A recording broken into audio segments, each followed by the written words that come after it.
Thank you, Chairman Schmidt, Ranking Member Welch, and members of the subcommittee for the opportunity to testify today. Political speech and violence should never go hand in hand. I'm here today because I've seen this play out firsthand over the last several years and certainly during my time in government service. Let me be clear, I support those who lawfully exercise their constitutional rights, but when speech turns to violence, we must hold those committing violence accountable. The increase in politically motivated violence over the last several years has been driven largely by radical left-wing extremist groups and individuals that believe violence is a legitimate means to achieve political goals. A recent analysis by the Center for Strategic and International Studies shows that, quote, left-wing violence has risen in the last 10 years, and left-wing incidents in 2025 are on track to reach 30-year highs. A recent Rutgers University poll found that 55%, over half of the respondents of left of center said it would be somewhat justified to murder President Trump, and 48% said the same about Elon Musk. According to another recent poll, 1 in 4 people on the far left believe that violence can be justified. That is 1 in 4. The data paints a disturbing picture that some on the left, especially younger adults, are increasingly supportive of violence as a form of protest. In 2020, as Acting Secretary of Homeland Security, I witnessed 100 consecutive nights of violence in Portland, Oregon. Every night, hundreds of violent anarchists surrounded the Hatfield Federal Courthouse. They hurled commercial-grade fireworks, sledgehammers, concretes, and even IEDs at our federal officers. They set fire, they vandalized property, and assaulted law enforcement. Their goal was not peaceful protest. It was destruction, coercion, and intimidation. At the time, I pleaded with local officials, including the governor and the mayor there in Portland, to help protect our officers, and time again, they refused to act. They chose politics over public safety. The result was more than 280 injuries to law enforcement officers and millions of dollars of damage to federal property and to local businesses. Back then, we saw public figures attacking federal law enforcement officers, calling them stormtroopers, Gestapo, and thugs. Comparing American law enforcement to Nazi Germany was irresponsible, reckless, and dangerous then, as it remains so today. Unfortunately, this disgusting rhetoric and behavior has only intensified. Once again, we're seeing violent attacks against law enforcement officers, and again, public figures are describing them as Nazis. The difference between 2020 and now, however, is that the Trump administration knows what to expect and is fighting aggressively to hold these violent offenders accountable. The administration has rightfully designated Antifa as domestic terrorists, has begun a whole-of-government investigation into the financing and resourcing of this group, and has charged Antifa members with providing material support for terrorism. And despite what the mainstream media insists, groups like Antifa are not disorganized. They are increasingly organized, funded, and networked. They plan online, they operate anonymously, and execute in ways that make detection difficult. Make no mistake, their lack of structure is not a feature. It is a feature, not a bug. And it is designed to evade accountability and prosecution. Critics argue because they have no formal leadership, they shouldn't be treated as domestic terrorists. I believe this completely misses the point. This decentralized model mirrors what we have seen from jihadist networks, cyber criminals, and other criminal groups. Their lack of a hierarchy makes them more dangerous. This past summer, the American people witnessed multiple anti-fascist inspired attacks and threats on law enforcement, journalists, and civilians. This includes threats against ICE officers, other government officials, and even Attorney General Bondi just yesterday. Tragically, this also includes the sickening assassination of Charlie Kirk. I want to state this as plainly as I can. Enforcing immigration law, laws passed by Congress almost 60 years ago, is in no way, shape, or form fascism. Every sovereign nation has a right to choose who is allowed to legally enter the country. Throwing around words like fascist and Nazi not only cheapens history, but it fuels increasing hostility towards law enforcement, journalists, and ordinary citizens. The rise in political violence presents a grave threat to our constitutional order and rule of law. The federal government has a duty and a responsibility to respond. We must continue to give law enforcement the tools and the resources they need, allow ICE to operate safely in courthouses and jails across the country, increase penalties for those that dox federal officers, and expand joint task forces to dismantle. We owe it to the families who have lost loved ones, including Erica Kirk and others who continue to grieve, to ensure that their calls for accountability are answered and that our nation restores respect for law and order. Thank you again for the opportunity to testify. Thank you, Chairman Schmidt, Ranking Member Welch, distinguished senators, thank you for your leadership on this critical issue and for the opportunity to testify today. 26 years ago, I took an oath to support and defend the Constitution. I've spent my career honoring that oath as an Army officer, a terrorism researcher, and leading prevention programs at the Department of Homeland Security. It's a lifelong commitment to protect kids and schools, families and faith communities, public spaces and workplaces, and the democratic institutions and freedoms our founders gave us. This isn't about politics or party for me. It never has been. I'm here representing a community of like-minded practitioners, law enforcement, mental health, educators, veterans, who work every day to prevent violence before it destroys families and communities. We're united by a simple belief: targeted violence is preventable, and American communities deserve better than waiting for the next attack. We should all condemn targeted violence. It's tragic, unethical, and illegal. I want to start by acknowledging the threats, the loss, and the fear that too many Americans and too many elected officials have experienced. But we should also not mistake the blame game for advancing solutions. Solutions must be based on data and evidence. Solutions must focus on preventing political violence in the first place, instead of reacting after the damage has been done. And solutions must reinforce our constitutionally protected freedoms, not erode them. To inform policymaking, Congress legislated that the executive branch provide data on terrorism and targeted violence. DHS contracted with START at the University of Maryland to produce the T2V data set, although the administration abruptly canceled funding in March. START data demonstrate clearly that violent events do not fit neatly into any one ideological category, and that there has been an alarming increase in attacks and credible plots in the United States, including over a 2,000% increase in mass casualty plots since the early 1990s. We average more than 2.5 attacks and credible plots per day in the US, and over 50% of them succeed. They occurred in over 1,200 US towns and cities.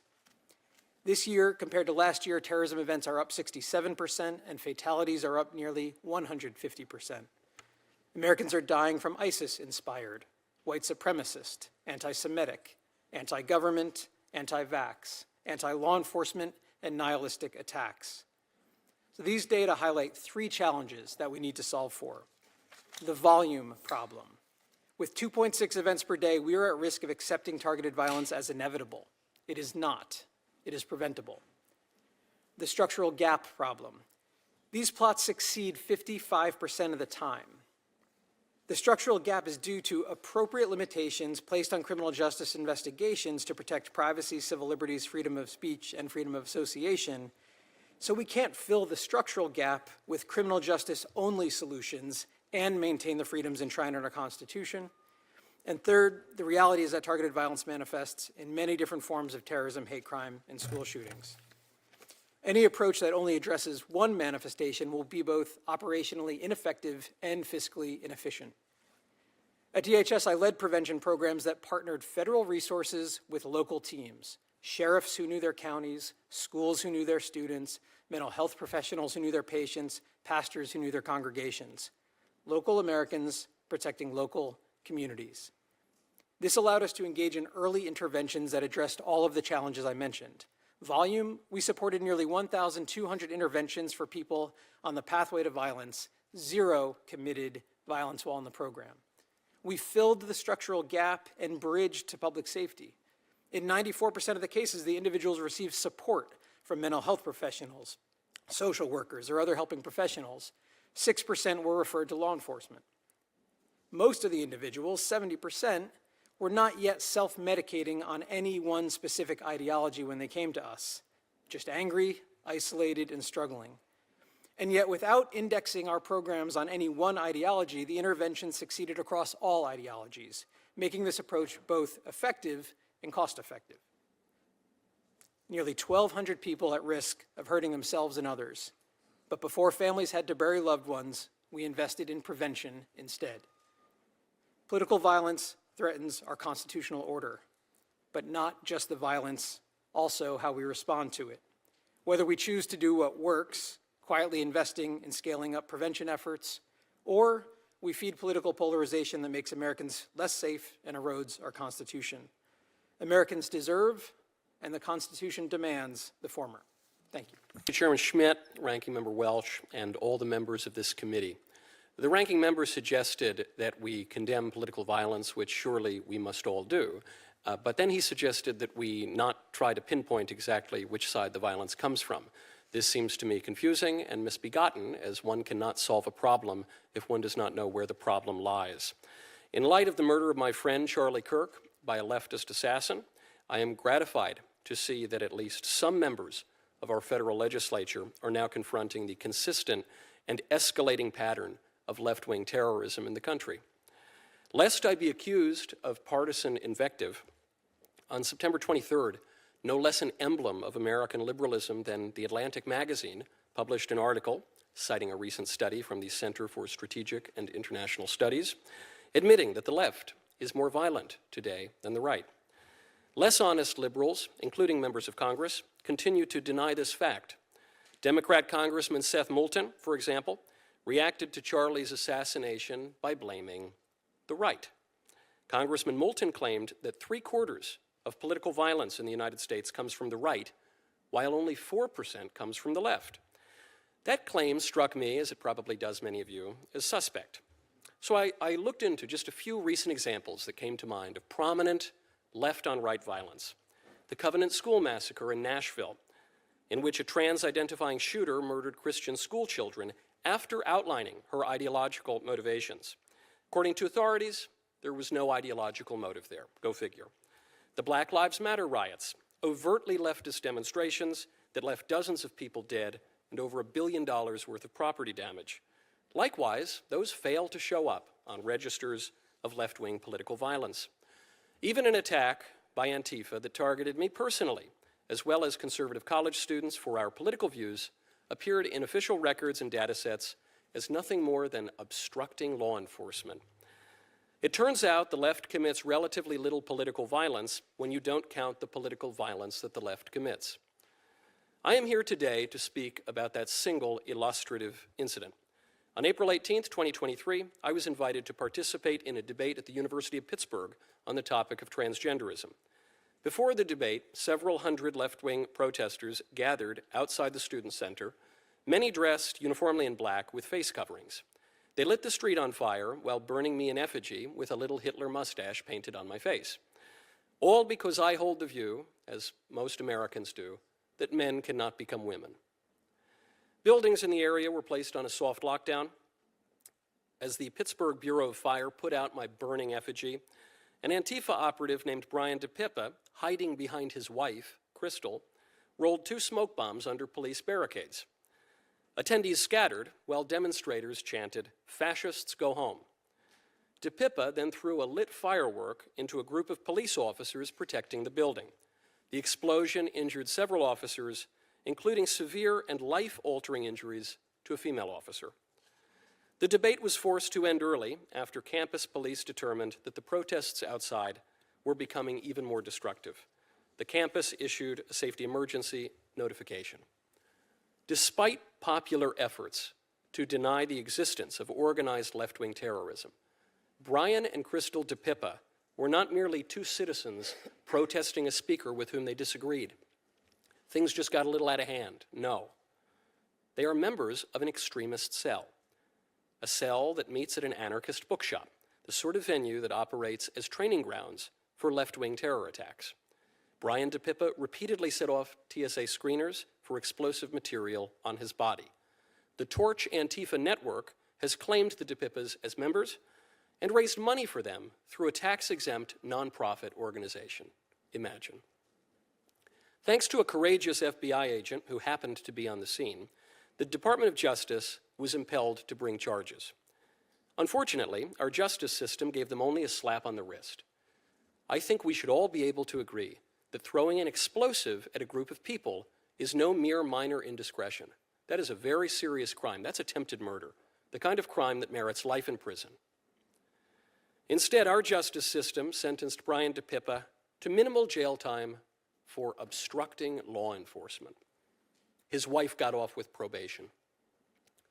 The federal government must act now to stop the consistent and accelerating trend of leftist terrorism. For a legislator to deny the threat and neglect the remedy might once have been chalked up to ignorance. Today, it is nothing less than complicity. Thank you. Thank you. I'm speaking in my personal capacity. However, I draw upon my experiences as one of the few police officers in this country who has policed both the protests and riots of 2020, as well as the insurrection of January 6, 2021. I am intimately familiar with political violence, as when I fought to defend the United States Capitol and many of your very lives, I was beaten, bloodied, crushed, with my eye gouged, and my skull smashed with my own baton. Political violence is a worthy topic for discussion. However, the press release I saw from the subcommittee chair made it clear that this was not going to be an honest consideration of various causes and effects, but rather a ham-fisted attempt to propagate the unsupported notion that liberal ideology is the greatest origin of modern political violence. This is particularly galling to me, since every single member of the majority on the subcommittee has either contributed to one of the most infamous examples of conservative political violence of our age or the protection of its perpetrators. Every majority member who could do so voted to acquit Donald Trump during his second impeachment, and now we find ourselves in a new horrific age of political violence, one where it is carried out by the state itself. A permanent resident was arrested without a warrant and is being threatened with deportation simply for his politics. A Tennessee man was arrested and is being held on $2 million bail for sharing a Trump meme on social media. Members of Congress have been denied access to ICE facilities despite the law granting them unannounced oversight rights.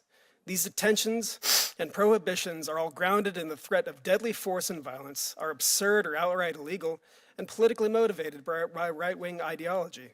The fact that these actions are carried out by agents of the state doesn't make them acceptable, it makes them far worse. The current administration is doing whatever it can to downplay the threat that right-wing violence presents to the United States, including literally erasing data.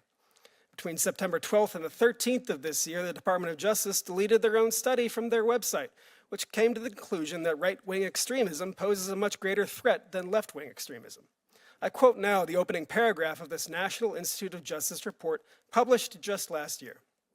Quote, "Militant, nationalistic, white supremacist, violent extremism has increased in the United States. In fact, the number of far-right attacks continues to outpace all other types of terrorism and domestic violence extremism. Since 1990, far-right extremists have committed far more ideologically motivated homicides than far-left or radical Islamist extremists, including 227 events that took more than 520 lives.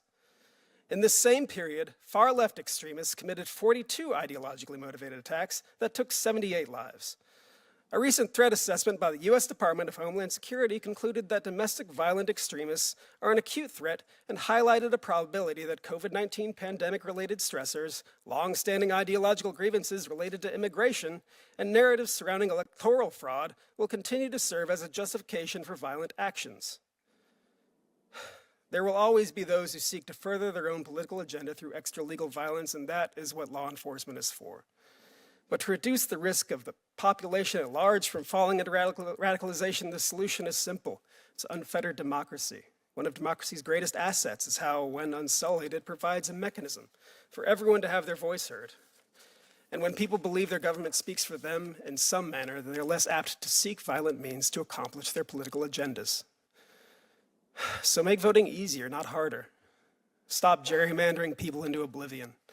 Stand on the strength of your ideals, not the depth of your donors' pockets. Stop shopping for judges and start seeking ideas that withstand scrutiny from any political ideology. When you tell the people that an election was stolen from them, they will take up arms against their neighbors without a shred of evidence, I know. But if you tell them brilliant political rhetoric is their birthright and civic engagement is their privilege, they'll instead take up the book and the pen, and we'll all be richer for it. And when you, just so you know that this is the helmet that U.S. Capitol Police Officer Brian Sicknick wore on January 6, 2021, and he died the following day. The family member just got back that today. Thank you. Thank you, Mr. Chairman, Ranking Member Welch, distinguished senators. I would like to thank you for the invitation to testify today about the threat our country faces from growing political violence. In my capacity at the Center for Security Policy, one of the things I am most proud of is our program to provide educational briefings to law enforcement officers at the federal, state, and local levels. And for the 5 years of this program's operation, the #1 most requested briefing topic that we have been asked to provide has been on the topic of Antifa and related left-wing extremist groups. The reason it has been the most requested topic is not because, contrary to media reports, Antifa does not exist. America's law enforcement knows it exists because they see the effects every day. The reason it is the most requested topic is because they cannot get accurate and quality information about the threat. Until recently, the federal government has failed to define the extensive nature of this threat and has demonstrated a history of dismissing or reducing charges against left-wing extremists. But despite this failing, we have seen convictions for acts of political violence by Antifa members who were identified as such. In 2021, officers and citizens were injured in a violent, pre-planned riot carried out by Antifa. The San Diego District Attorney successfully secured convictions against 11 Antifa members, including on charges of conspiracy to riot. In 2023, the state of Florida successfully sued Antifa members under the FACE Act, securing civil fines and felony pleas for their attack on pregnancy crisis centers. This is just one case, but in the 5 months after the Dobbs decision was leaked, more than 100 churches, pregnancy resource centers, and pro-life organizations across the country were attacked.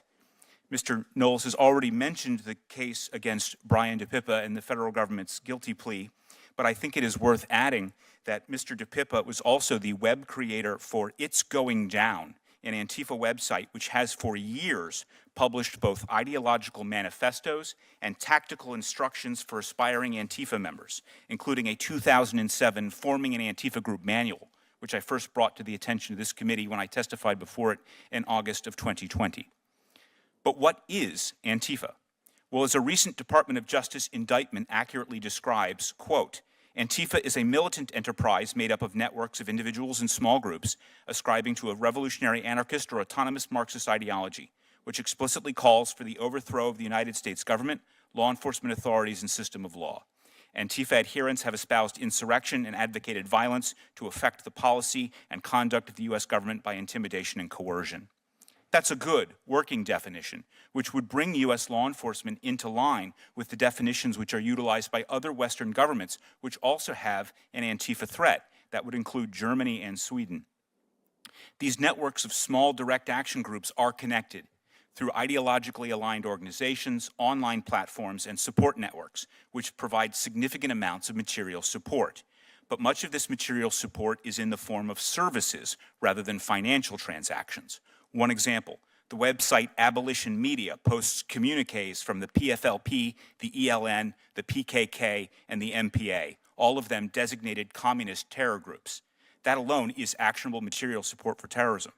But it also posts claims of responsibility for anarchist arson attacks and propaganda on behalf of Antifa members currently in prison for violent attacks in the United States, Germany, Chile, Greece, and Hungary. The site distributes calls for actions and organizes efforts for Antifa groups across international borders, and even posted an anarchist manual discussing the value of, and I quote, complex coordinated terrorist attacks. If this site were promoting and advocating violence for al-Qaeda, there would be absolutely no question in the minds of U.S. authorities that it serves as a media arm for a terrorist organization. According to a recent article by journalist Hudson Crozier, Abolition Media is just one of 100 such websites hosted on No Blogs, a blogging suite provided by the Italy-based Autistici Inventi collective, which provides websites, emails, digital encryption tools to Antifa and related left-wing extremist groups, all while hiding their personal data from law enforcement. Very similarly, the International Antifa Defense Fund has distributed over $250,000 to 800 Antifa members across 26 countries, including not just for legal support, but up to 20% has gone to security improvements and emergency relocation costs for Antifa members. It would be a reasonable avenue of investigation to determine if funds have gone to help fugitive Antifa members avoid arrest. I look forward to working with the committee on ways U.S. policy and legislation might address the threat posed by Antifa and related left-wing extremist groups.